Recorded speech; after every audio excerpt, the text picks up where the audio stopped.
Greetings and welcome to That's Life. I'm your host, Marcia Boyles, and as always, I'd like to introduce my co-host and fellow producer, Kathleen Taylor. Hi, good morning. Good morning to you, Kathleen. I should also point out that you are our Green Springs social work manager. We are now into our 15th episode, which neither one of us can really believe. No.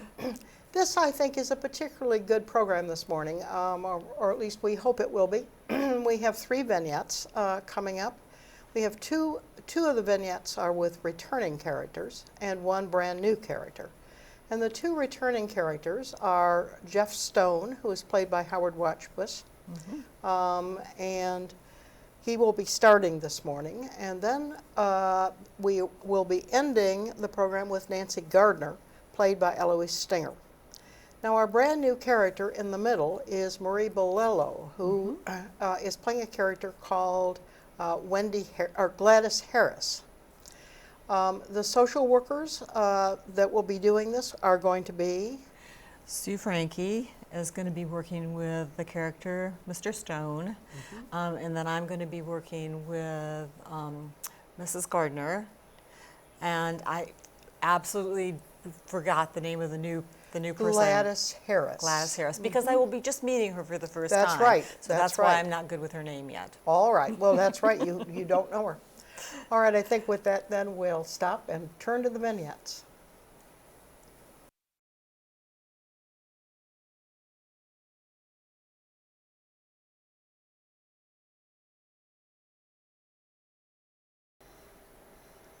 Hi, Mr. Stone. Thank you so much for coming in today. I appreciate it. You had said you had a couple of things you wanted to talk about. Well, first, it's nice to see you again, Sue. I believe this is the third time that we've chatted about the possibility of my giving up my driving automobile and driver's license and so on. And you know, I haven't been very happy about that possibility, and my son has talked to you. He's concerned about the fact that I may be having some problems, and last time you suggested that I have go for a Viva test, which I had done originally a few years ago, and they had found that I had one issue with head turning, and of course, you know, in Viva they have all kinds of tests to see how able you are to handle a vehicle. And a couple of months ago, I went again for another Viva test, and they uncovered a few more issues concerning reaction time and a couple of deficiencies here and there. And but you know, I've been driving close to 70 years, and just the thought of giving up driving, it's like almost like giving up a right arm, you know, and I really... It's a big loss to think about giving up driving. Yes, I guess it's one of the things you have to deal with growing older, knowing that at some point you might have to give up driving. Well, anyway, what I did is I decided I would do a little cost analysis to see what it really costs me to drive a car. And I have to tell you, I was surprised at the number of different expenses you have that are related to your automobile that you may not realize. And since I'm one of these people who do banking online, and my checkbook is on the computer and I pay my bills and so on, so it's very easy for me to keep track of my expenses. So in fact, I maintain a fairly large spreadsheet from year to year. And what I've done is summarize items related to the automobile, and this is just strictly a cost analysis. And let me just quickly mention some items, and I think people watching may be surprised at the number of different items that are related to the automobile. For example, now I've averaged some of these costs to get an annual, get a one-year cost. For example, registration and license plates, I've got $42. Property tax, For us, most of us don't own real estate. It's the property taxes related to our car. And I think in several of these expenses, my estimate is pretty low, actually, because I have an older car. So my property tax is $80, and that could go as high as $300-400. And what are the biggest expenses in terms of owning a car? Okay, I will tell you. Insurance, $830. There again, that's probably a low estimate. AAA, $120. Gasoline, even considering the lower cost of gasoline, I figure it's $750 a year. Inspections and emissions testing, $44. Auto repairs, $800, I've estimated, and that may be on the low side, because when they just look under your hood, you're talking $500. Parking and shoveling here at Greenspring can amount to $450 a year. And I've added all that up, and it comes to $3,200. It's quite a bit. Which I think is actually on the low side. So that if I were to give up driving right now, I could divert that $3,200 into other transportation methods, taxis, buses, and so on. I know at Greenspring there are possibilities. Maybe you can go through some of that. Transportation does have a number of possibilities. There are shopping shuttles that leave throughout the day to different shopping areas. We do have a Greenspring taxi service. Transportation is sort of a varied of opportunities to be able to get to different places, and certainly if you are saying that you're going to give up driving, it would be something that you would want to look into. There's a number of brochures out there. So in having done all of this cost analysis, what have you decided in terms of driving and owning a car here at Greenspring? Well, I have concluded, and I have to say rather reluctantly, really, it's not something I'm happy about, but I think within the next 6 months, I probably will give up driving, give up my car, and take advantage of these other opportunities, because it's you can take a lot of taxis for $3,200. Definitely. And in my case, I think it makes sense. But I say I'm not really thrilled about it, but I feel I've done the analysis, and I think ultimately it can be a win-win for you.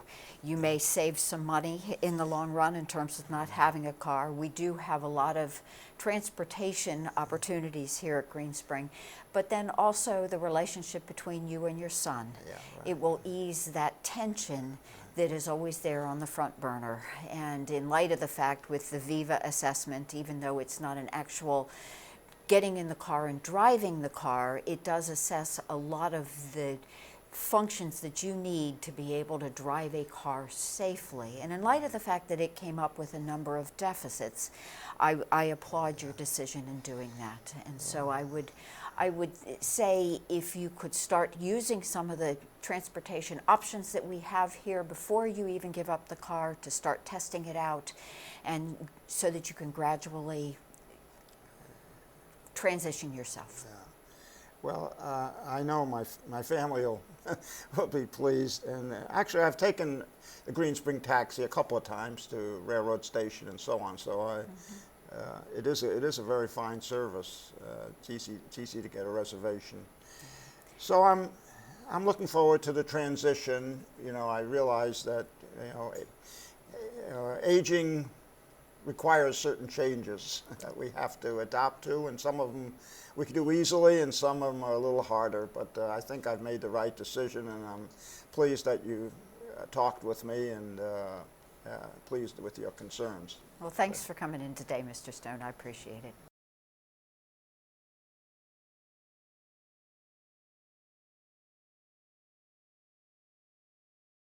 Hello, how are you? Fine. Hi, Kathleen. I'm Gladys Harris.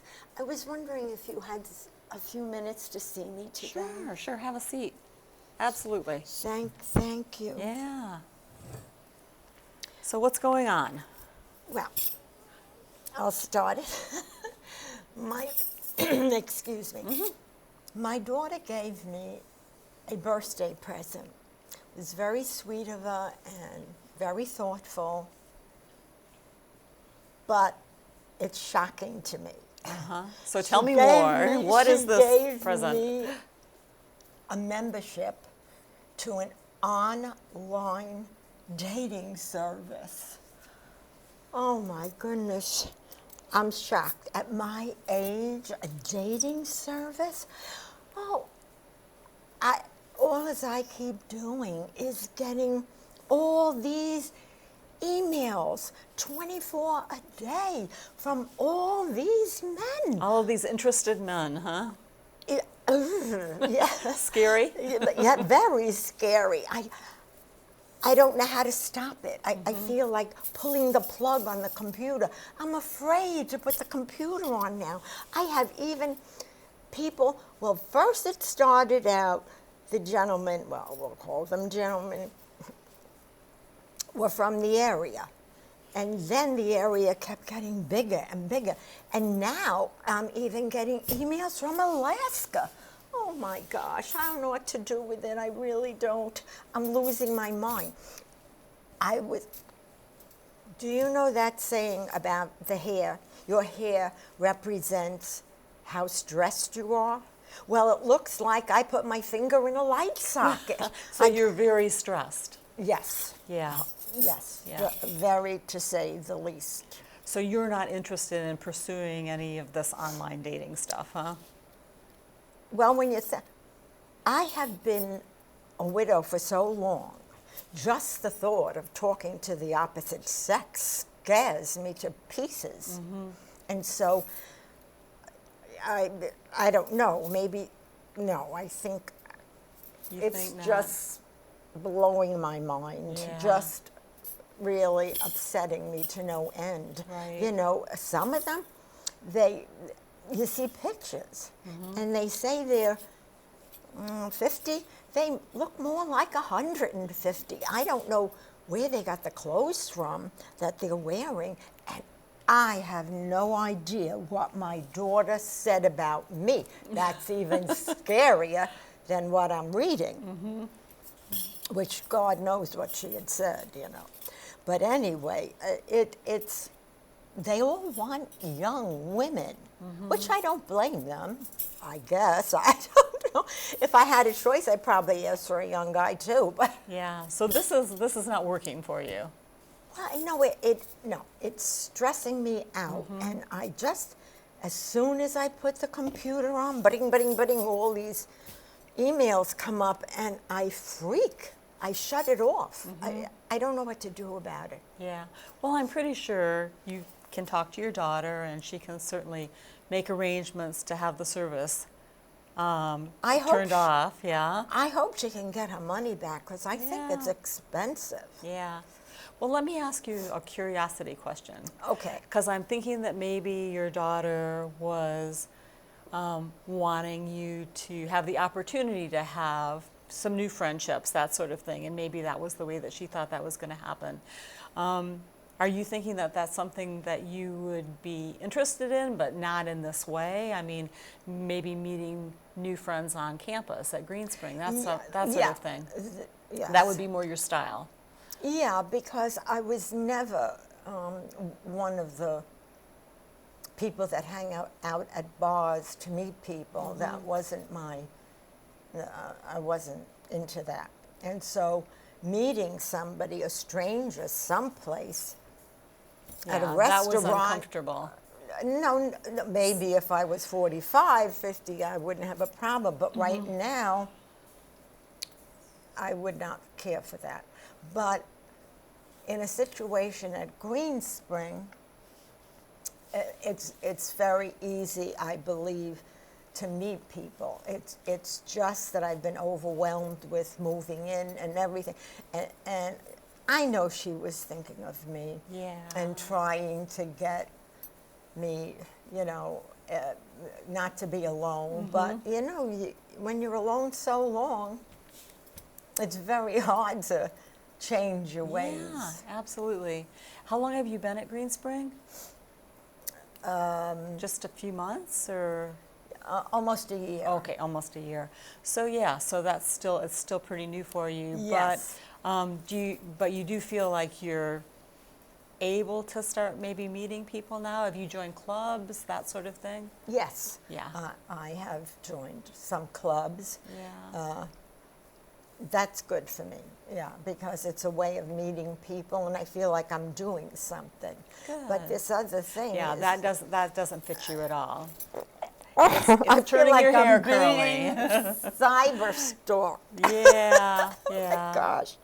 But I don't know. I hate to see her lose the money. That's another thing. Oh, well, she'll be okay. So what I would say is just, let her know that this is not in your comfort zone, that you, Well, yeah.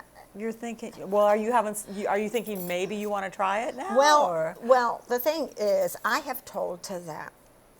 Could you do me a favor and you call her and tell her it's upsetting me? Well, I mean, I probably would prefer that you did. Yes, I know. Because that's okay. She's your daughter. She's going to understand. Yes, that's right. I am her mother, and she's supposed to listen to me. Yeah, right? yeah. Right. Yeah. Okay, I write that down. But what you're going to want to hear too is, I bet you're right that she was just thinking, Mom maybe was lonely. How does she meet a person that maybe she can enjoy some activities with, that sort of thing. Yes, I'm sure. So yeah, I mean, you can definitely. I think the conversation's not going to be that scary, and I think she'll understand. You do, huh? I do. Okay. Yeah. All right. Well, thank you so much for your Sure. time. And let me know how it goes. Yes, I appreciate it, Yeah. Kathleen. You're Thank you. welcome.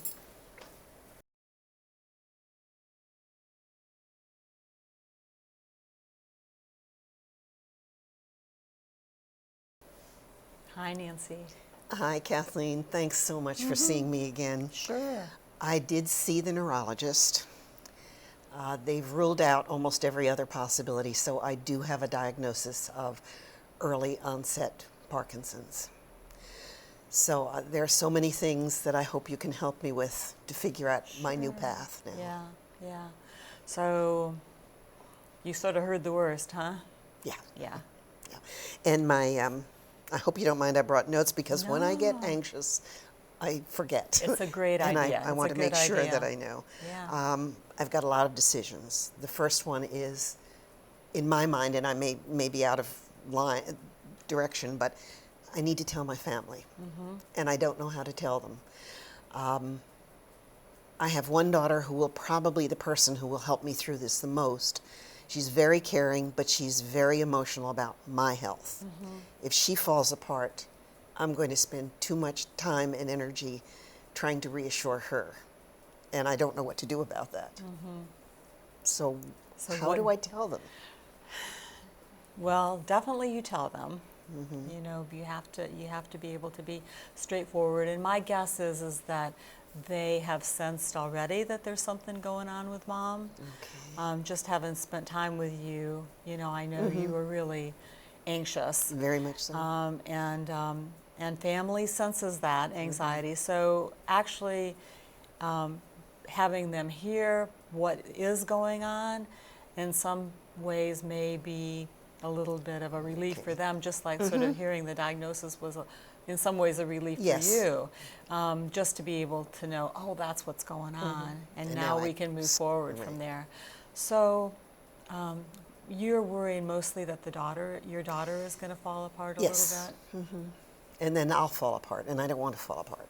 Yeah, you might fall apart. She might fall apart. That's okay. It's just so out of character. It's just out of hard. character for you. As a parent, As a you want parent, to be the strong person. You want to maintain that Right. invincible persona. I don't want them to worry about me. Right. I don't want them to be too concerned. Pity may be too strong a word, but I don't want them to be watching me all the time for signs. Yeah. You can't sort of stop them from doing that sometimes, though. But I think the other thing is, this can be, a new phase in your relationship with your children as well. They're adults, and it's okay for them to see that you might need them or it's okay for them to see that you might be struggling. Okay, it's hard to be vulnerable. It's hard to be vulnerable. Yeah, It's hard to be yeah. vulnerable with anybody. Yes. But when you think it's your children and you don't want them to worry about you because that's going to impact them, the opposite of that is just knowing that they want to be there for you. And if you were to cut them out of this in some kind of way, that would be equally stressful for Right. them. Okay. You know, so you that have makes that, sense. Yeah, That makes, you have that I have part. to think about You have a beyond. Yeah, you have a partnership. Right. Yeah, and they want to be there for you, and you need them to be there for you. And that's what family is all about. Is there any way you could be with us when I told them? Do you think that is a good possibility to just answer some of the questions that I may be too confused about? Yeah. Oh, sure, I would Would be you more be than willing willing to to? do that. Yeah, yeah. And just know that they'll surprise you. They're resilient. I know you're resilient. So I'm so. pretty sure that they take after their mom. So I think that it's just doing it and getting It's it getting over it over with. Yeah. That's going to be the hard part. It is going to be the hard It really part. is. You know, I'm a writer, and I do speak on panels usually, not independently, but on panels. I have done some research on Parkinson's, and I understand that it can affect both the timbre and the projection of my voice. Is there anything I can do now? Is it right now? The only real symptom is my gait. But should I be doing anything now to help my body fight this? Well, there is a program called Loud. There's actually two aspects of the same program. One is called Big, the other is called Loud, which is That's interesting. very It's nice. intriguing, Yeah, right? right. But the programs are through our outpatient therapy department, they're right here. and the purpose is to teach you how to train your body. The Big is about your big muscles. You know, it's a physical therapy kind of Oh, approach, which should help with your gait. And then the Loud is really helping you to learn how to strengthen your voice and be able to project. You aren't having that many problems right now. No, not at all. But I'm concerned because of what I do. Yeah, exactly. And you don't And I want don't to wanna lose stop that that, right. capability, right? So I would say definitely to reach out to the outpatient therapy department and ask them about the program. What I don't know is when the timing is best. You know, whether because you're not symptomatic right Right. now, maybe this is something that they would suggest waiting until you're starting to Okay. have at least a few problems. But on the other hand, it could also be something that you might want to do proactively too. Right. So I would say, And certainly the physical therapy part would be Right, helpful. right. And then once you have go through the program, which is, I can't remember exactly how long it is, but it's several weeks to months. Then they give you an exercise program too Okay. that you're supposed I to be. didn't know that this all was Yeah. available here, Right. which is wonderful. Yeah, it is.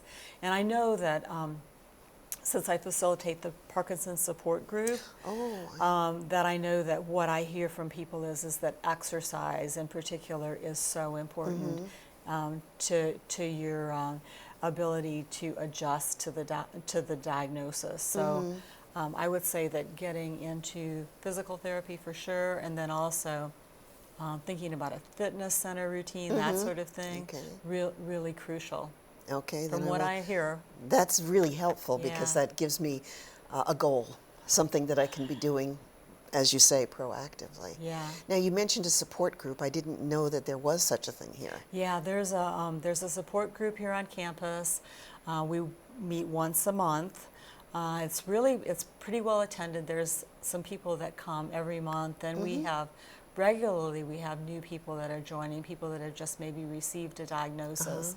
But we do have people that have had Parkinson's for a while, as well as people that just are finding out.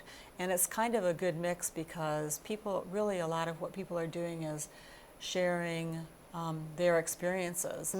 And somebody will ask, you know, have you had this happen? And somebody else might say, yeah, and then talk about kinds of things that they have done to adjust to or address a particular situation. So it's very good because, as you might know, the illness itself presents uniquely pretty much for everybody. different. There's no like consistency.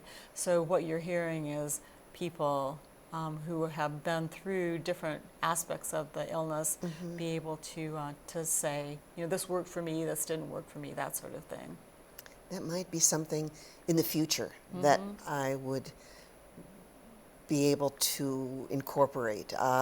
Initially, I'm just not ready to even admit to myself. It would be very hard to get to the point where I say something about it in public, if you will. Yeah, absolutely. Yeah, so it'll have to be a little while. Yeah, but just to know that's available, and there's a lot. I know you're, you know, online, so there, you know that there's a lot of information. There's too much. There's too much. It's can be good, but it's bad too. Yeah, and it does kind of, when you read some of the progressions, I know that that's, you've sort of already put yourself way down the road. Way too far, way too far. So, you know, you probably want to not do that if you can help it. Right.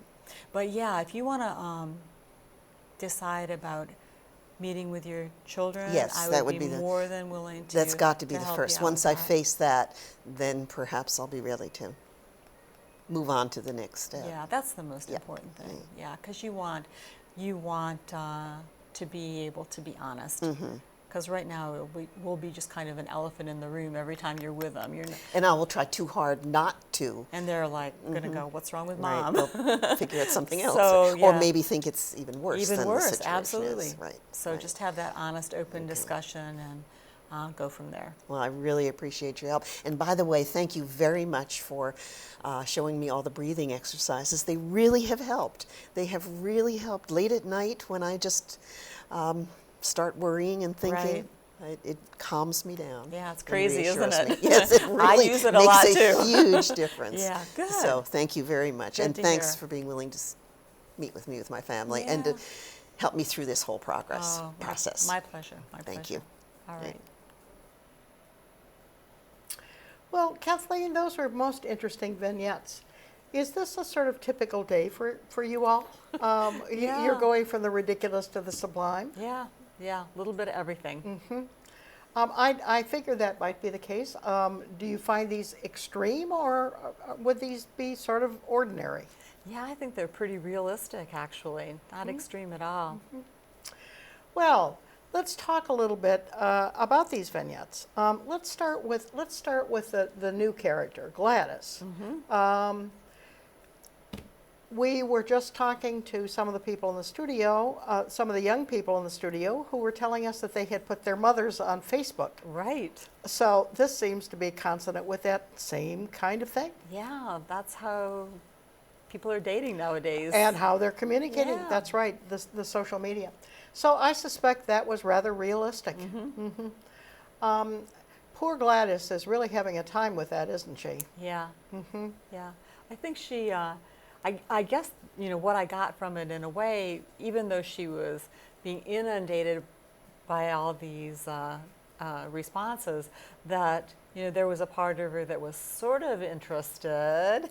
I got that sense too. But also, you know, the fact that she had opportunities at Green Spring as well, real people, that she could you know, try to make those connections with, and still very tentative. I don't know that, you know, she was any less tentative about dealing with real people than she was tentative about the online, actually. So I think maybe that was where we were going with this, was she maybe, you know, at a point in her life where she would want to start to, you know, venture into the dating world again or whatever. So I thought that was very interesting. A little ambiguity there. We're picking up on that. Yeah. We may have to investigate that a little further. the The whole dating world scene on at Green campus, Spring. Yes, yeah. absolutely. Yeah. I think there might be a number of people interested. Yeah. Oh, we'll think about that. Kathleen, the other two, of course, were more serious. Sue's handling of Jeff Stone, I thought, was very nicely done, and Jeff did such a good job of coming up with his own figures and rationale for quitting. Yeah, I love that. I have to say, I thought that, when people are confronted with situations where they have to make those adjustments, whatever they decide, it has to make sense to them.